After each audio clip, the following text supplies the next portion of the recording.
சொல்லெடுத்து ஒளி போடுற கையெழுத்து அன்னொருவ வந்திருக்காடு. பல போர்பட இருக்கலாம் எதிர்பார்த்தது இவனைத்தான் ஒருவ வந்திருக்காடு. களமோ அவன் மூச்சரிய மயிர்கால்களும் கூச்சரிய வச்சம் அவன் வந்திருக்காடு. அட நம்ம நினைச்சது நடந்துருமா, சிங்கம் மறுபடி திரும்புதம்மா. முன்ன ஒரு கதை இருந்ததம்மா, இப்ப உரு கொண்டு இறங்குதம்மா. நட்சத்திரம் ஒண்ணு தெரியுதம்மா, நின்ன இடம் பத்தி எரியுதம்மா. அச்சம் கொண்ட மனம் ஒரு வரமா, அந்த ஒருவனை அடையுதம்மா.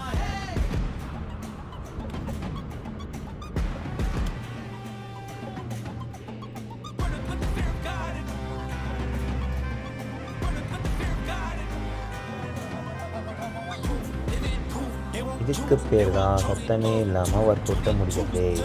முடித்த கையோட நேராக புரத வேட்டைக்கு போயாச்சு. இன்றைக்கி நம்ம எதிர்பார்த்த மாதிரி மீன் எதுவும் நமக்கு மாட்டலை.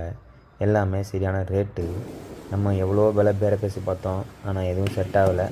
ஸோ இன்றைக்கி ரொம்ப புறம் ரொம்ப எக்ஸ்பென்சிவான புரதம்னு சொல்லிக்கலாம். அதோட கையோட வீட்டுக்கு ஒரு தக்காளி தொக்கு வைக்கலான்னு சொல்லிட்டு அதை வேகமாக ஒரு கிண்டேன். அருமையாக தான் வந்தது. அதன் பிற்பாடு மதிய உணவும் இல்லாமல் இரவு உணவு இல்லாமல் நடுவில் ஒரு உணவு முடிச்சிக்கினேன்.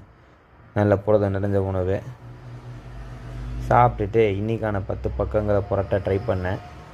ஆனால் அதுக்கப்புறம் நிறைய வேலை இருந்தது. ஸோ 5 பக்கம் போட்டிட்டு அதோட நேராக பக்கத்துக்கு தேவையான பொருட்கள்லாம் வாங்கிறதுக்கு பக்கத்து கடையில் கிளம்பி வந்துட்டேன். ஆனால் இங்கே வீடியோ எடுக்கிறதுக்கு கொஞ்சம் லைட்டாக அல்லாவே இருந்தது. ஏன்னா நிறைய லேடிஸ் இருந்தாங்களா. இங்கெல்லாம் லேடிஸில் நம்ம வீடியோ எடுத்தோன்னா அப்புறம் பெரிய சிக்கமாகிடும். அதனால் வெறும் திங்ஸை மட்டும் எடுத்துகிட்டு கிளம்பிட்டேன் மக்களே.